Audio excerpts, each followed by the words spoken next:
Hello friends, welcome to target and goal. तो friends, पिछले lecture में हम पढ़ रहे थे प्रकाश, और प्रकाश से संबंधित जो कंटेंट थे वो हमने देखे थे। परावर्तन से संबंधित या फिर हीरे का चमकना हो, तो ये हम डिस्कस कर रहे हैं फ्रेंड्स। घटना चक्र पॉइंटर, और घटना चक्र पॉइंटर में यह है बायोलॉजी। तो प्रकाश के आगे का जो कंटेंट था उसको हम यहाँ पर डिस्कस करते हैं। किसी वस्तु के त्रिविमीय मतलब कि 3 डायमेंशनल प्रतिरूप को अंकित तथा पुनरावृत्ति करने की जो तकनीक होती है उसे हम कहते हैं होलोग्राफी। तो होलोग्राफी में हम क्या करते हैं कि किसी भी वस्तु का अगर 3 डायमेंशन फिगर चाहिए, हमें उसको 3 डायमेंशन में अगर हमें चित्रित करना है तो हम होलोग्राफी यूज़ करेंगे। एक इलेक्ट्रॉनिक पुंज को फास्फोरस कोटेड पर्दे पर प्राप्त कर प्रतिबिंबों को पर्दे पर जनित करना क्या कहलाता है? Roster scan. ये देखिए, जो हमारा टीवी होता है या फिर जो मॉनिटर होता है हमारा, तो मॉनिटर में ये रोस्टर स्कैन प्रयोग किया जाता है। रोस्टर स्कैन क्या होता है कि हमारी जो टीवी है एक्चुअली वो क्या है, वो जैसे एक पर्दा है। इस पर्दे पे मान लीजिए यहाँ से एक डिवाइस है और इस पे हम क्या करें कि बीम डालें, है ना, रेज डालें, किरण डालें, और ये किरण इस तरह से ऊपर नीचे चले और यहाँ पर कोई चीज़ को क्या किया जाए, प्रतिबिंबित किया जाए, चित्रित किया जाए। तो ये जो प्रक्रिया है ये रोस्टर स्कैन कहलाती है, और ये रोस्टर स्कैन के माध्यम से ही हम मॉनिटर में स्क्रीन को देख पाते हैं। रमन प्रभाव का प्रकाश की उन किरणों से संबंध है जो आर पार जाती हैं सभी पारदर्शी माध्यम के। तो रमन प्रभाव का मतलब उन वस्तुओं से है, उन पारदर्शी माध्यम से है जिसमें से जो किरणें हैं वो आर पार चली जाती हैं। ध्वनि के पुनरुत्पादन के लिए एक सीडी, मतलब कि जो सीडी प्लेयर चलाते हैं हम, जो सीडी होती है जिसको कम्पैक्ट डिस्क कहते हैं, तो वो जब ऑडियो प्लेयर में चलाई जाती है तो वो किसके माध्यम से चलती है? वो चलती है लेज़र बीम के माध्यम से। या फिर कहें कि वो लेज़र बीम प्रयोग होती है।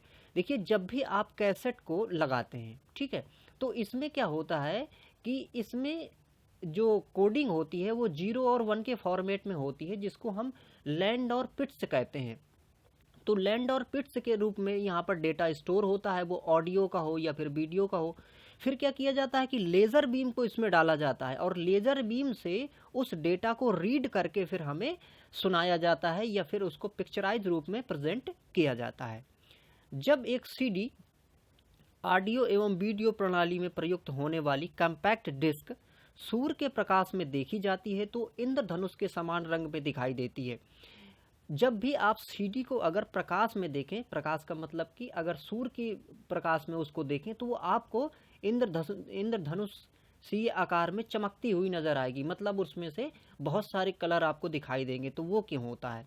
वो होता है परावर्तन एवं विवर्तन की परिघटना के आधार पर या फिर इसके कारण। निम्नलिखित कथनों पर विचार कीजिए। दीर्घ तरंग दैर्ध्य वाले प्रकाश का प्रकीर्णन लघु तरंग दैर्ध्य वाले प्रकाश के प्रकीर्णन से अधिक होता है। ये बात देखिए यहाँ पर क्या है, गलत है। क्यों? यहाँ पर कह रहा है कि दीर्घ तरंग दैर्ध्य वाले प्रकाश का प्रकीर्णन, तो ये कह रहा है कि जिस प्रकाश का तरंग दैर्ध्य बड़ा होता है उसमें प्रकीर्णन ज़्यादा होता है। लेकिन ये बात नहीं, गलत है, क्योंकि जो लघु तरंग दैर्ध्य होता है जिसका, उसी का प्रकीर्णन ज़्यादा होता है। जैसे कि नीले प्रकाश का प्रकीर्णन ज़्यादा होता है क्योंकि उसकी तरंग दैर्ध्य लैम्डा क्या होती है, वो सूक्ष्म होती है। लेकिन लाल रंग जो होता है जिसकी तरंग दैर्ध्य ज़्यादा बड़ी होती है, वो प्रकाश में मतलब वो प्रकीर्णित ज़्यादा नहीं होता है, तभी दूर से हमें लाल प्रकाश दिखाई देता है।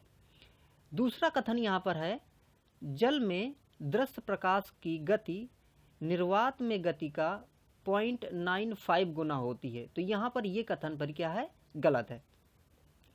तीसरा कथन दिया है, रेडियो तरंगें द्रुतगामी दोलायमान वैद्युत धाराओं द्वारा उत्पन्न की जाती हैं। ये बात यहाँ पर सही है। अतिचालन वाहनों का पता लगाने के लिए पुलिस डॉपलर के परावर्तित लघु रेडियो तरंग प्रभाव का प्रयोग करती है या उपयोग करती है। तो ये बात यहाँ पर सही है। मतलब कि जब कोई स्पीड जैसे अगर मापते हैं तो इस स्पीड में क्या करते हैं कि इसी डॉपलर के प्रभाव का यूज करते हैं। डॉपलर प्रभाव क्या होता है कि अगर आपने कभी नोटिस किया हो कि अगर ट्रेन, मान लीजिए आप यहाँ पे खड़े हैं, ठीक है, और यहाँ से एक ट्रेन आ रही है, तो अगर यहाँ से एक ट्रेन आ रही है और ये हॉर्न दे तो आपको बहुत तेज़ी से हॉर्न सुनाई देगा। लेकिन वही चीज़ आप यहीं पे खड़े हों, लेकिन ट्रेन इधर को जा रही हो, ट्रेन फिर हॉर्न दे तो आपको इसका हॉर्न बहुत धीमा सुनाई देगा अपेक्षाकृत इसके। तो ये क्यों हो रहा है? ये हो रहा है डॉपलर प्रभाव के कारण, कि जब कोई वस्तु आपकी ओर गतिमान है और उसकी जो आवाज़ है, मतलब यदि आपकी ओर गतिमान है तो उसका आवाज़ जो है ज़्यादा सुनाई दे रही है और दूर जा रही है तो कम सुनाई दे रही है। ये डॉपलर प्रभाव के कारण होता है।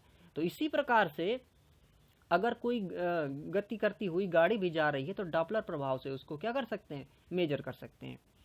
कथन और कारण दिए हुए हैं। कथन में है, एक चलचित्र में पूरी फिल्म के एक सिरे से दूसरे सिरे तक समानतः 24 फ्रेम प्रति सेकेंड प्रक्षेपित किए जाते हैं।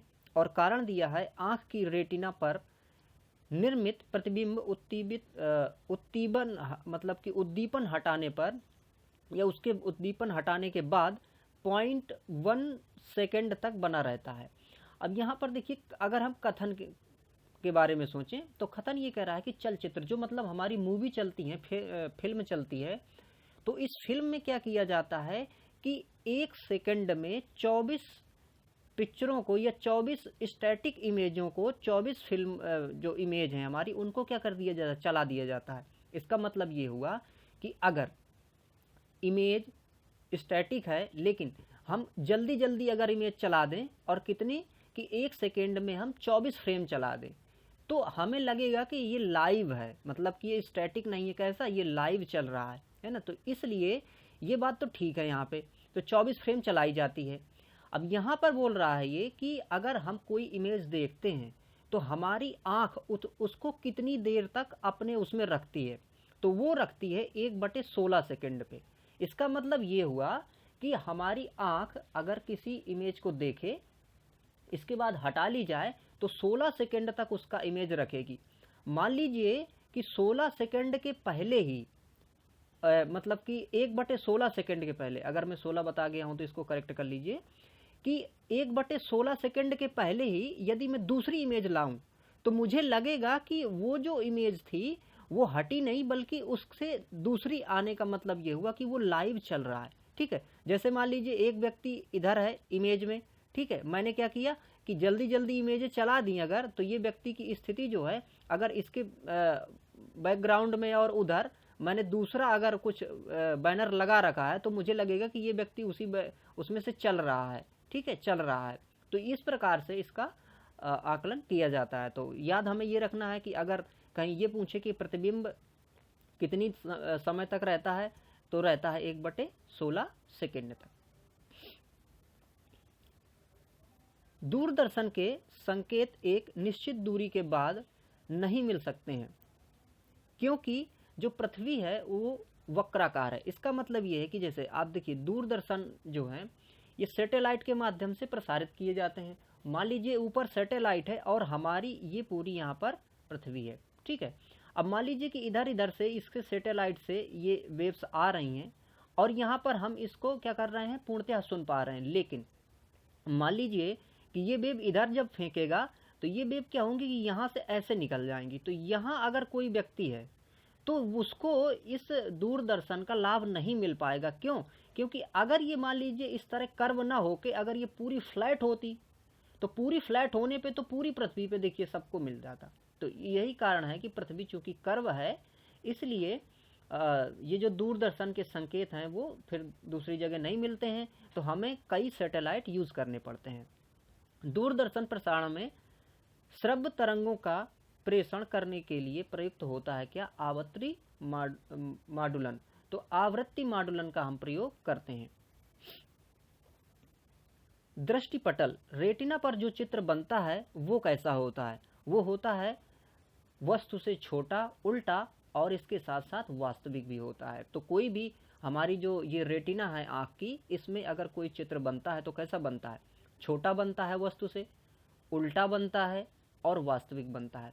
अब चूंकि ये उल्टा बनता है, लेकिन हमारा मस्तिष्क क्या करता है कि इसको सीधा करके देखता है। ठीक है, तो हमारी ये मस्तिष्क का काम है कि बने हुए उल्टा प्रतिबिंब को वो सीधा करके देख लेता है। एक आंख की अपेक्षा दो आंखों का होना अधिक उपयुक्त है। क्यों? क्योंकि इस कारण से दूरी और गहराई का एहसास होता है। अगर हमारे पास एक आंख होती तो हमें दूरी का और गहराई का एक साथ एहसास नहीं होता। पूर्ण सूर्य ग्रहण के दौरान सूर्य को सीधे देखने से आंखों में अपवर्तनीय क्षति होती है।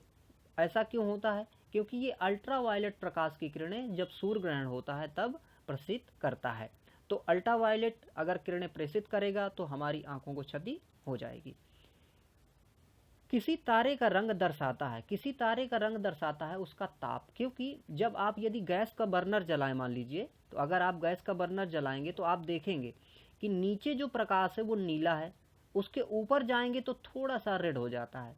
इसके साथ अगर मान लीजिए आप दीपक जलाएं तो दीपक जलाने में भी क्या होगा कि उसकी जो लौ है पूरी, तो उस लौ में से ऊपर वाली जो लौ है वो आपको रेड दिखाई देगी, लेकिन नीचे वाली जो लौ है वो आपको नीली दिखाई देगी।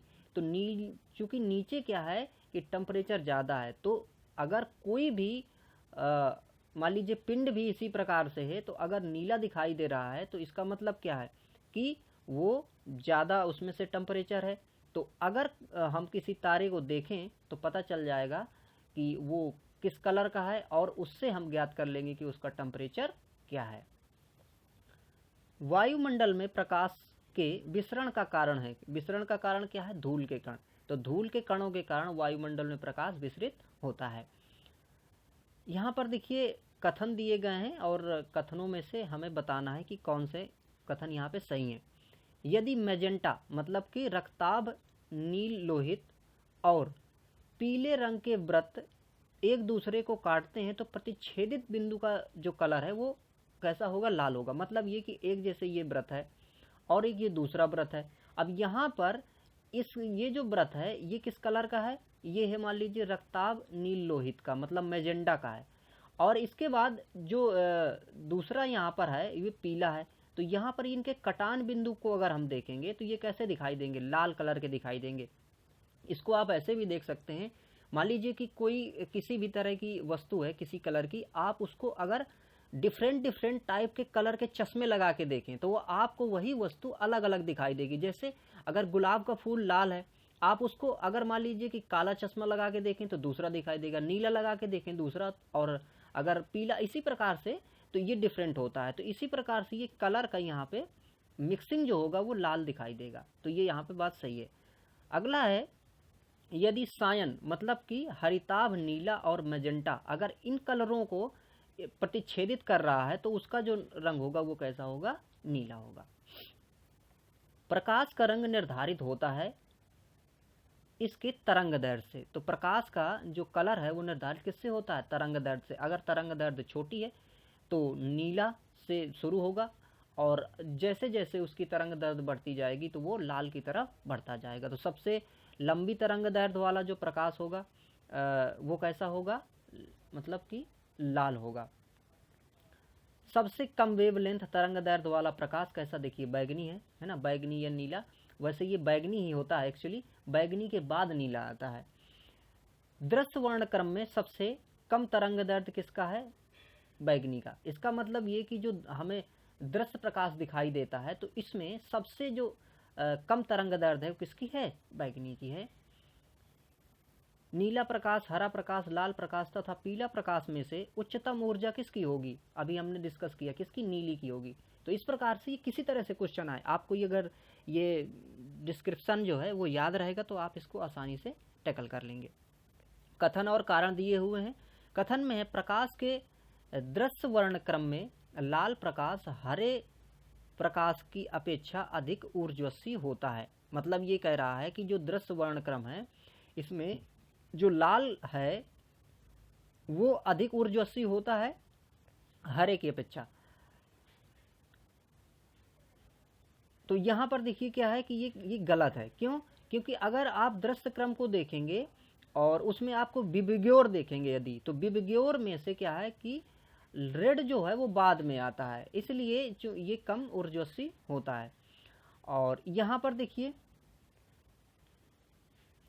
कारण दिया है कि लाल प्रकाश का तरंग दैर्ध्य हरे प्रकाश के तरंग दैर्ध्य से अधिक होता है। तो ये बात यहाँ पर सही है, क्योंकि लाल का जो तरंग दैर्ध्य है वो हरे से अधिक होता है। हमें वास्तविक सूर्योदय से कुछ मिनट पूर्व ही सूर्य दिखाई देने लगता है। इसका कारण क्या है? प्रकाश का अपवर्तन। मतलब कि सूर्य निकलने के पहले हमें सूर्य दिखाई देने लगता है, या फिर सूर्य जब डूब जाता है तब भी हमें सूर्य दिखाई देता रहता है कुछ समय तक। इसका कारण होता है प्रकाश का अपवर्तन।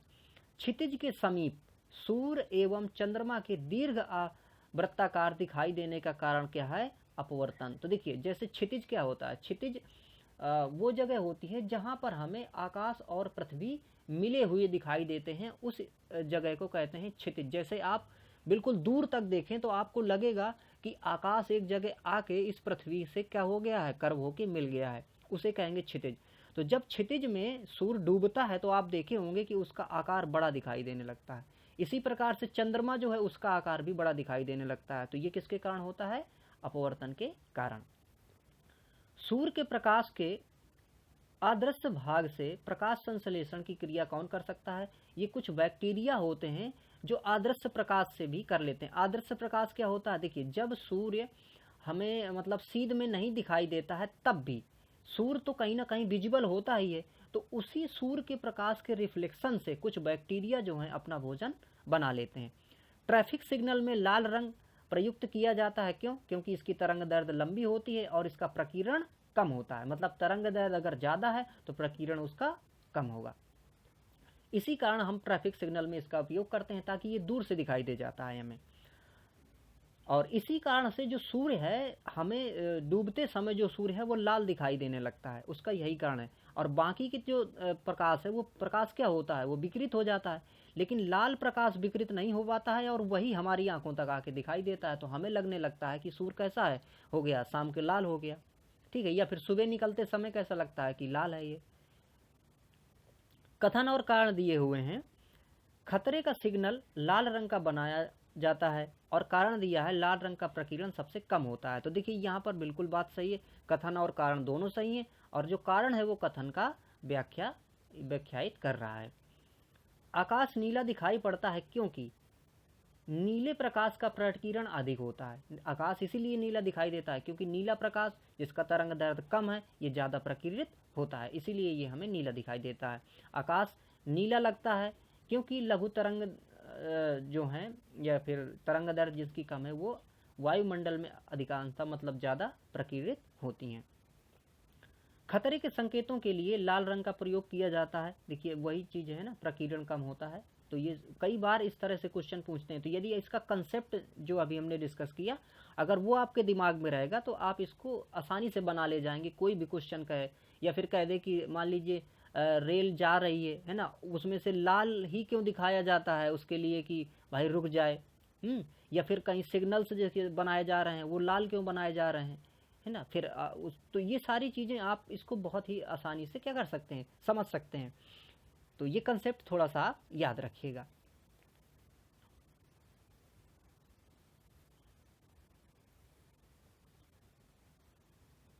अब यहाँ पर देखिए कथन दिए गए हैं। आकाश के नीला दिखाई देने का कारण प्रकाश का क्रम प्रकीर्णन है। तो बिल्कुल सही बात है। ये देखिए, प्रकाश का जो प्रकीर्णन है उसके माध्यम से ही दिखाई देता है यहाँ पे, तो ये बात ठीक है। इंद्रधनुष के 7 रंगों का कारण प्रकीर्णन है? नहीं, ये प्रकीर्णन नहीं है। देखिए क्या होता है कि जब कुछ बूंदें होती हैं, अगर मान लीजिए वाटर की बूंदें अगर मान लीजिए वायुमंडल में हैं, तब उसमें पड़ने वाला प्रकाश क्या होता है कि वो विक्षेपित हो जाता है। तो उसे विक्षेपण के कारण हमें इंद्रधनुष दिखाई देता है। तो ये बात यहाँ पर गलत है। तीसरा है सूर्योदय के समय सूर्य के लाल दिखाई देने का कारण प्रकाश का प्रकीर्णन। बिल्कुल सही बात। देखिए, तो इस प्रकार से कहीं भी कंसेप्ट आए आप इसका यूज करिए। सूर्यास्त और सूर्योदय के समय देखिए सूर्य लाल दिखाई प्रतीत होता है, तो उसका भी कारण क्या है? प्रकाश का ये प्रकीर्णन ही है। जैसा कि हमने डिस्कस किया था कि लाल प्रकाश जो है उसका प्रकीर्णन सबसे कम होता है, और जिसका प्रकीर्णन नहीं होगा वो उसको वहीं नहीं फैलेगा। मान लीजिए कोई जैसे यहीं पर अगर कोई चीज़ फैल जा रही है, अब कोई नहीं फैल रही है तो क्या होगी? वो दूर तक चली जाएगी। ये बात है।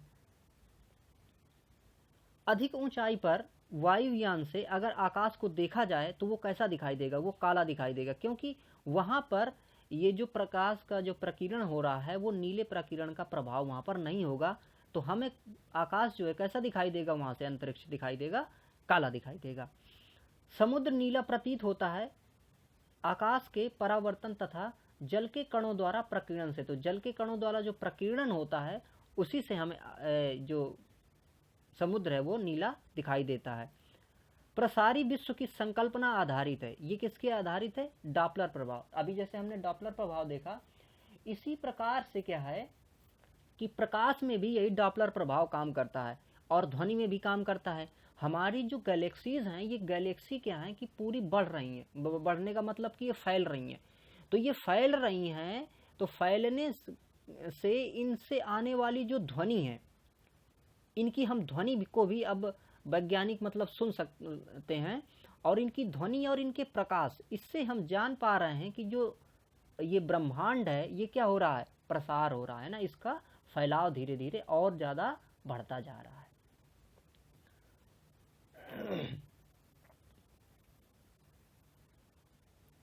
कार के पीछे के यातायात के दृश्यावलोकन के लिए प्रयोग किया जाता है क्या? उत्तल लेंस। मतलब कि जो कार है या फिर कोई भी मान लीजिए गाड़ी है, आपकी बाइक है या फिर मान लीजिए मोटर कार कोई भी है, तो जो साइड मिरर होते हैं, तो जिससे कि हम पीछे का यातायात देखते हैं, वो किसके बने होते हैं? वो होते हैं उत्तल दर्पण। वाहनों के पृष्ठ दृष्टि दर्पण के रूप में प्रयोग किया जाता है, वही बात है क्या? उत्तल। और दाढ़ी बनाने के लिए, अगर दाढ़ी बनाना है तो उसके लिए क्या प्रयोग किया जाता है? अवतल लेंस। क्योंकि अवतल लेंस में क्या है, प्रतिबिंब बड़ा बनता है। इसी प्रकार से जो दांत का डॉक्टर होता है वो क्या यूज करता है? अवतल दर्पण यूज करता है, क्योंकि जब भी वो मुंह में दांत को देखता है तो उसका बड़ा आकार दिखाई देने लगता है उसे अवतल दर्पण से। धूप से बचने के लिए छाते का रंग संयोजन सबसे उचित क्या होगा? ऊपर उजला और नीचे काला। क्यों? क्योंकि उजला का मतलब ये है कि वो प्रकाश को क्या कर देगा? रिफ्लेक्ट कर देगा, परावर्तित कर देगा। और जो ब्लैक होता है वो क्या करता है? वो अवशोषित करता है। तो ऊपर वाला जो छाते का वो होना चाहिए, वो कैसा होना चाहिए? वो थोड़ा सा उजला होना चाहिए। खगोलीय दूरदर्शी से बना प्रतिबिंब कैसा होता है? काल्पनिक और बड़ा। तो खगोलीय जो दूरदर्शी होती हैं, इनसे बना प्रतिबिंब काल्पनिक और बड़ा होता है। जब दो समांतर समतल दर्पणों के बीच में कोई वस्तु रखी जाती है तो उससे बनने वाले प्रतिबिंब कितने होते हैं? देखिए, अगर मान लीजिए एक ये दर्पण है, ठीक है, ये एक दर्पण ये है, और मान लीजिए एक दर्पण ये है, ठीक है, ये है। अगर कोई वस्तु यहाँ पर मान लीजिए रख दी गई, तो इसके प्रतिबिंब कितने बनेंगे? इसके प्रतिबिंब बनते हैं एक सूत्र के हिसाब से, वो होता है 360 अंश बटे थीटा। अब देखिए, जो थीटा होता है वो इन दोनों के बीच का कोण होता है। तो यहाँ पर चूंकि ये समतल हैं, तो समतल होने का मतलब क्या है कि इनके बीच में कोण जो है वो कितने, कोण जो है वो कुछ नहीं है, जीरो है। तो अगर हम 360 को जीरो से भाग कर देंगे तो क्या आ जाएगा? अनंत आ जाएगा, ठीक है, इन्फिनिटी आ जाएगा। मान लीजिए, सपोज करिए कि यही दर्पण किसी कोण पे रख दिए गए हैं। अगर हम ऐसा मान के चलें कि ये इन दोनों को रखा गया है 60 अंश पे, ठीक है, तो क्या करेंगे हम? 60 में भाग देंगे। तो इसका एक तरीका ये होता है कि सूत्र जो है 360 बटे थीटा -1 इसके प्रतिबिंब बनेंगे। तो इसका मतलब ये है कि इस तरह से अगर हम देखें तो 6 - 1 यानी कि 5 बनेंगे। अगर दर्पणों को 60 अंश के कोण पे रखा गया है तो वहां पर क्या होगा कि 5 बनेंगे। इसी प्रकार से अगर मान लीजिए 90 अंश पे रखा गया है, या जितने पे भी रखा गया है, तो आप उसके वो निकाल सकते हैं कि कितने प्रतिबिंब बनेंगे। अगर समांतर ही रख दिया गया है तो 0 अंश का कोण है, तो इस प्रकार से अनंत प्रतिचित्रण वहां पे बनेंगे। जैसे यहाँ है तो ये क्या करेगा? इस पे बनाएगा, यहाँ का फिर यहाँ रिफ्लेक्ट होगा, फिर ऐसे ऐसे ये चलता जाएगा और लगेगा कि अनंत है। वही बात देखिए फिर से अगले प्रश्न में भी आई है कि कोई बिंदु समांतर अगर उसमें रखा है तो क्या होगा? जब किसी दर्पण को थीटा कोण से घूर्णित किया जाता है तो परावर्तित किरण का जो घूर्णन होगा वो कितना होता है? वो 2 थीटा होता है। एक चीज और, मान लीजिए आप किसी दर्पण के सामने खड़े हैं, ठीक है, ये मान लीजिए दर्पण है, यहाँ पे आप खड़े हैं, यहाँ पे खड़े हैं। अगर इस दर्पण को आप देख रहे हैं, इसके बाद क्या है, अगर आप इस दर्पण की ओर चलें, मान लीजिए आप अगर 1 मीटर प्रति सेकेंड चल रहे हैं तो दर्पण का ही प्रतिबिंब आपके पास आएगा कितना, 1 मीटर प्रति सेकेंड। इसका मतलब आपको लगेगा कि जो गति है वो कितनी हो गई, डबल हो गई है। यातायात संकेतों पर जड़ी हुई कांच की छोटी छोटी मणिकाएं उन पर प्रकाश पड़ने पर तेजी से चमकने लगती हैं। ये यहाँ पर ये कथन दिया हुआ है। तो देखिए कथन यहाँ पर एकदम सही है, क्योंकि आप देखे होंगे कि जो यातायात के समय जो छोटी छोटी गुटकाएं लगा दी जाती हैं वो चमकती हैं, है ना, तो वो प्रकाश पड़ने पर चमकती हैं। कारण यहाँ पर दिया है, प्रकाश पूर्णतः परावर्तित होता है जब आपतन का कोण एक निश्चित क्रांतिक कोण के मान से अधिक हो जाता है और अपेक्षाकृत सघन माध्यम से विरल माध्यम की ओर जा रहा होता है। तो यहाँ पर देखिए कारण भी इसका सही है।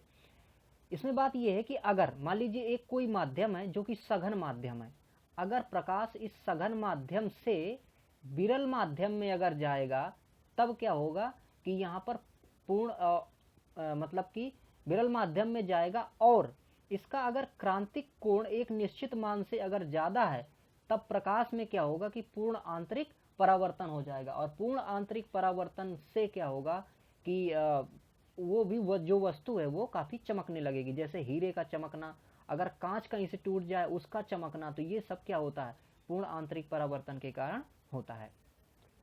तो यहाँ पर कथन और कारण दोनों सही हैं और जो कारण है वो कथन की व्याख्या कर रहा है। प्रकाश में 7 रंग होते हैं। रंगों का अलग अलग करने का तरीका क्या है, तो ये है प्रिज्म। तो प्रिज्म में अगर प्रकाश डाला जाता है तो वो अलग अलग 7 रंगों में विभक्त हो जाता है। इंद्रधनुष के रंगों का सही क्रम क्या है, तो इंद्रधनुष के अगर सही रंगों का क्रम देखना है हमें तो हम देख सकते हैं विबग्योर से। देखिए यहाँ पर अगर हम देखें विबग्योर,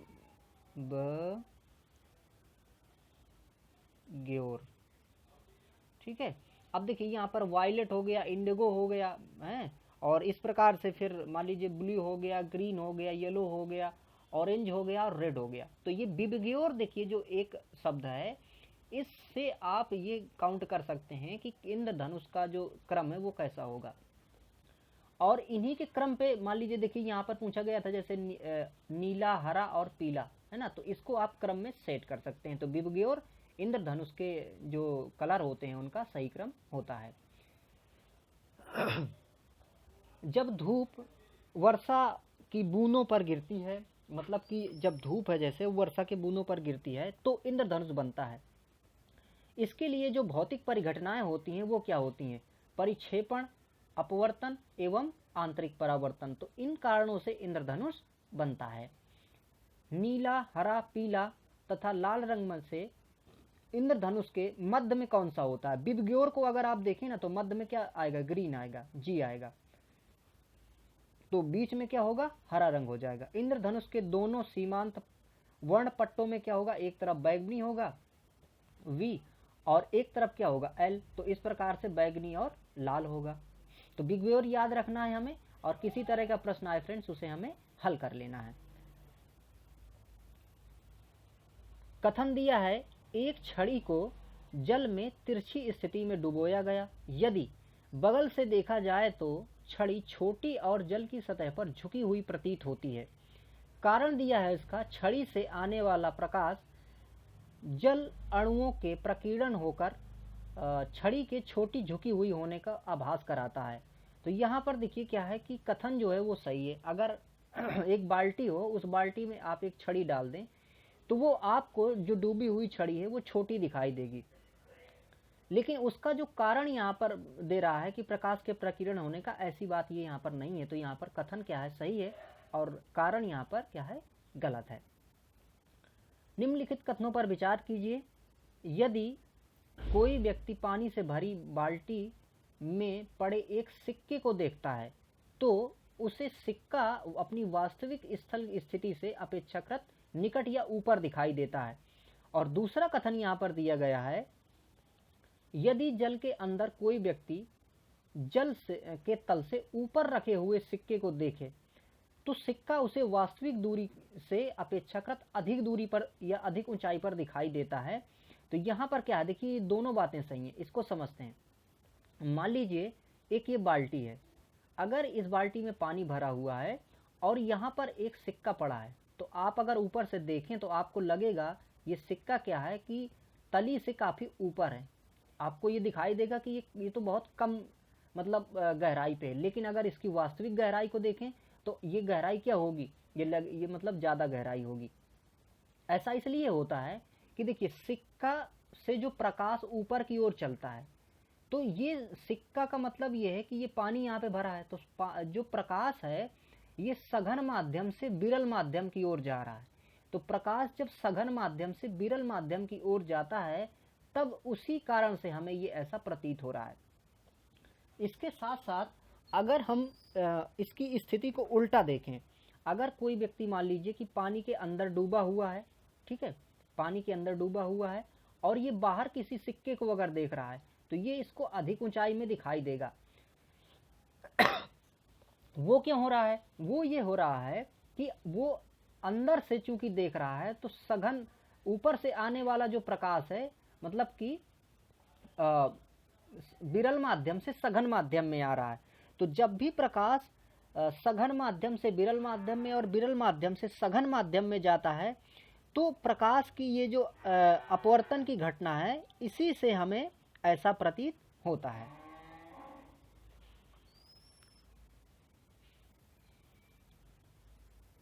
जल में वायु का बुलबुला किस भांति व्यवहार करता है। मान लीजिए एक कोई यहाँ पर अंदर बुलबुला है और पानी भरा हुआ है, तो ये कैसा व्यवहार करेगा, ये व्यवहार करेगा अवतल लेंस की भांति। हालांकि अगर इसका हम कर्व देखें तो देखिए ये कर्व हमें कैसा दिखाई देगा, ये दिखाई देगा कि ये कैसा है, उत्तल लेंस का है ना। ये कर्व ऐसा होता है ना उत्तल लेंस, भाई उत्तल लेंस इस तरह का होता बनता है, तो ये इसका कर्व दिखाई देगा कि उत्तल लेंस है। लेकिन चूंकि ये पानी में डूबा हुआ है तब ये व्यवहार कैसा करेगा, अवतल लेंस का। इसका कारण ये भी है कि अगर कोई मान लीजिए कि जैसे बुलबुला है तो वो पानी का बुलबुला है और ये पानी का बुलबुला जो है ये कम घनत्व का है किसके, जल की अपेक्षा, तो जल का घनत्व ज़्यादा है, इसलिए ये उल्टा प्रकृति का हो जाता है, उल्टा प्रकृति दिखाने लगता है।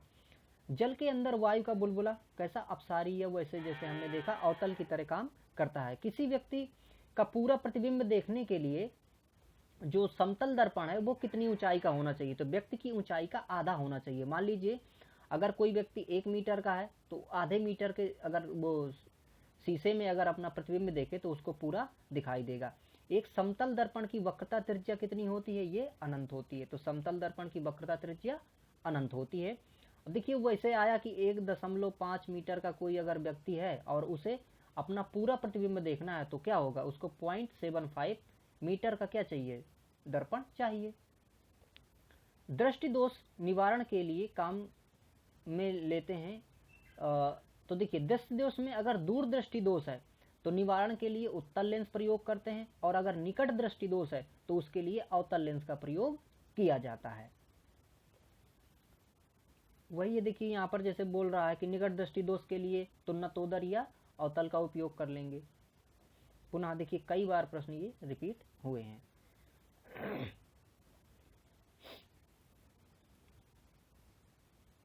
तो फ्रेंड्स इस वीडियो में इतना ही लेते हैं, इसके बाद में फिर अगला वीडियो हम बनाएंगे तो उसमें अगला कंटेंट जो है वो देखेंगे। तो फ्रेंड्स इस वीडियो को आपने देखा, आपका बहुत बहुत धन्यवाद और जुड़े रहिए इस चैनल से, अन्य वीडियो भी इसके आप देख सकते हैं। Thank you for watching.